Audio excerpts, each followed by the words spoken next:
Narating na nga namin ang Atok, Benguet at ito ang highest point nito ang Mount Taolis na may 7,900 meters above sea level. Oh, wow! Napakalamig na nga ng simoy ng hangin banda rito. Hindi gaya sa pinanggalingan namin apakainit sa Cagayan.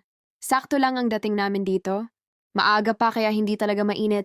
At saktong timpla ang panahon na mas pinapaganda ang mga tanawin sa paligid. Sinabayan pa ng sea of clouds na talaga namang feeling ko asa langit na ba ako. This is a must-visit place talaga sa mga riders lalo pag may OBR Oh, ka. yes. Parang ang sarap lang titigan ng paligid. Sobrang sarap sa mata ang lush greeneries. Wow. Plus ang mga nagagandahang mga bulaklak na kahit hindi pa masyadong in bloom ay na-appreciate ko na ang pagkakahilera nila sa taniman. Kaya naman mahal talaga. Ang fresh flowers kasi ganito.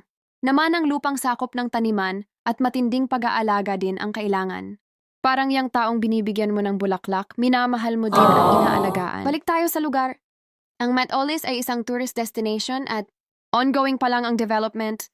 Kasi pansin ko wala pa siyang bakod. Kaya medyo delikado parts. Ingat ka talaga paakyat sa motor mo. Masarap magkape-kape dito at magmuni-muni. Tamang refresh and rejuvenate. Makakahinga ka talaga ng maluwag.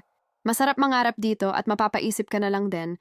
Bakit kasi walang ganitong kapresko at kagandang tanawin sa amin? Napakalayo kasi nito sa amin kaya pag nagpupunta kami dito kailangan talaga mag-overnight.